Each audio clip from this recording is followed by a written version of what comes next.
नमस्कार दोस्तों, स्वागत है आप सभी का हमारे YouTube चैनल स्टडी विद संतोष पर। तो दोस्तों, आज हम आपके लिए प्रीपोजिशन का पार्ट 3 लेकर आए हैं। इससे पहले हम आपको पार्ट 1 और पार्ट 2 करवा चुके हैं। तो मैं आप सभी से रिक्वेस्ट करूंगा कि आप हमारे चैनल को सब्सक्राइब कीजिए और बेल आइकन को प्रेस कीजिए। तो आइए दोस्तों, अब हम अपने वीडियो को स्टार्ट करते हैं।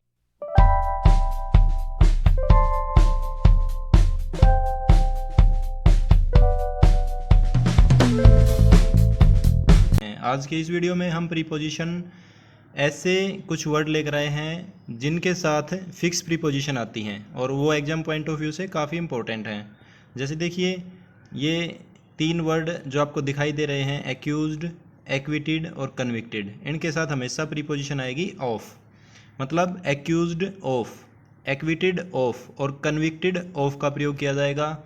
एग्जाम्स के अंदर आपको फॉर या फ्रॉम लगा के दिया जाएगा, जो कि गलत रहेगा। आपको याद रखना है कि एक्यूज्ड, एक्विटेड और कन्विक्टेड के साथ हमेशा ऑफ का यूज़ किया जाएगा। ठीक है। तो एक्यूज्ड का जो मतलब होता है वो होता है किसी के ऊपर आरोप लगाना, और एक्विटेड का मतलब होता है किसी को दोष मुक्त कर देना, और कन्विक्टेड का मतलब होता है उसको दोषी करार कर देना। इनके साथ हमेशा ऑफ लगेगा।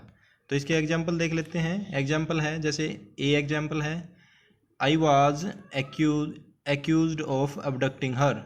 कह रहा है कि आई वॉज एक्यूज्ड ऑफ। तो ये आपको याद रखना है कि एक्यूज्ड आया है तो एक्यूज्ड के साथ हमेशा क्या होगा, ऑफ का प्रयोग होगा। इसी प्रकार से बी एग्जाम्पल देखते हैं, Rekha was acquitted of all charges against her. तो एक्विटेड मतलब दोष मुक्त करना, रेखा को क्या कर दिया, दोष मुक्त कर दिया गया। तो एक्विटेड के साथ हमेशा ऑफ का प्रयोग होगा, ये सही है। ठीक है। His father is in jail, comma convicted of fraud. ठीक है। तो उसके पिताजी क्या हैं, जेल में हैं, जो कि फ्रॉड के दोषी हैं। तो याद रखना, एक्विटेड, एक्यूज्ड और कन्विक्टेड, इन तीनों के साथ हमेशा प्रीपोजिशन ऑफ का प्रयोग किया जाएगा, न कि फॉर और फ्रॉम का। इसके बाद नंबर 4, 5, 6, 7 एक साथ लिए हैं मैंने। ये 4 जो वर्ड हैं, सीनियर, जूनियर, प्रायर, सुपीरियर, इनके साथ हमेशा टू का प्रयोग होगा। दूसरे शब्दों में कह सकते हैं कि अगर किसी वर्ड के लास्ट में आई ओ आर है तो उसके साथ हमेशा टू का प्रयोग होगा, न कि देन का। एग्जाम में आपको हमेशा देन लेके दिया जाएगा, लेकिन वो गलत रहेगा, टू हमेशा सही रहेगा। तो आपको याद रखना है। और दूसरी बात ये है कि ये जो चारों वर्ड हैं ये हमेशा कंपैरिजन के लिए यूज किए जाते हैं। ठीक है। Senior to, junior to, prior to और सुपीरियर टू, ऐसे यूज किया जाएगा। एग्जाम्पल देख लेते हैं। जैसे एग्जाम्पल नंबर डी है, mister Saju is senior to me. तो मिस्टर साजू के बारे में ये बता रहा है कि वो सीनियर है मुझसे। तो सीनियर के बाद क्या यूज़ किया गया है, टू का यूज़ किया गया है। एग्जाम में आपको देन लगा के दिया जाएगा। ऐसे ही सिंपली आ जाते हैं और आप उनको एग्जाम की फ्रस्ट्रेशन में पकड़ भी नहीं पाते। तो मैं आपसे रिक्वेस्ट करूंगा कि आप इन वर्ड के साथ इनके 2-2, 3-3 एग्जाम्पल को जरूर कर लीजिए। ठीक है। My job is to supervise people who are junior to me. ठीक है। कह रहा है कि मेरी जॉब ये है कि जो मेरे से जूनियर मैं उनको सुपरवाइज करूँ। तो जूनियर के बाद टू का प्रयोग किया गया है। क्यों? क्योंकि अगर आई ओ आर के साथ कोई वर्ड एंड हो रहा है तो उसके साथ के प्रपोजिशन आएगी, हमेशा टू प्रपोजिशन आएगी। इसके बाद नंबर एफ एग्जाम्पल है, the plane seem to catch fire a few seconds prior to taking of.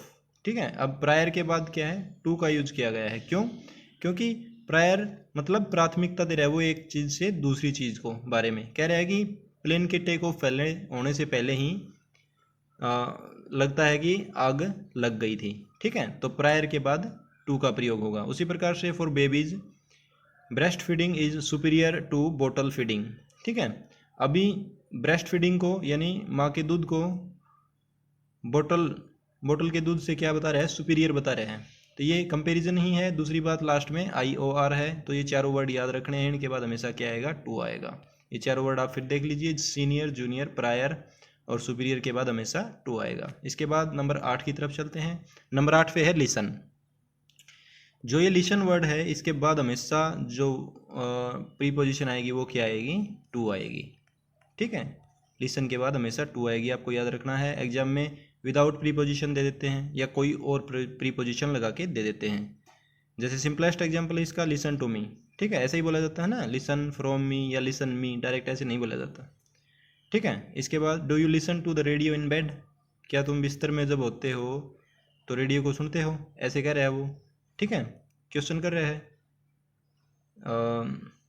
तो लिसन जो आया था उसके बाद किस प्रीपोजिशन का प्रयोग किया गया है, टू का प्रयोग किया गया है। तो ये याद रखना आपको, लिसन के बाद हमेशा टू का प्रयोग होगा। नंबर 9 एग्जाम्पल की तरफ चलते हैं। 9 वर्ड ले रहा है प्रेफर, प्रेफर के बाद भी टू का प्रयोग होगा, ठीक है। एग्जाम में आपको क्या लिख के दिया जाएगा, प्रेफर के बाद देन लगा के दिया जाएगा, लेकिन ये गलत है, आपको प्रेफर के बाद हमेशा टू का प्रयोग करना है। जैसे एग्जाम्पल देखते हैं, I prefer to die rather than live without you, तो ये बता रहा है कि मैं तुम्हारे बिना मरना पसंद करूँगा बजाय कि जीने के, ठीक है। तो प्रेफर आया था, प्रेफर के बाद जो प्रीपोजिशन आएगी वो टू आएगी, ये आपको याद रखना है, प्रेफर टू। और I prefer green to blue, मैं ग्रीन कलर को, ये कलर के बारे में बता रहे हैं, प्रेफर करता हूँ ब्लू के ऊपर।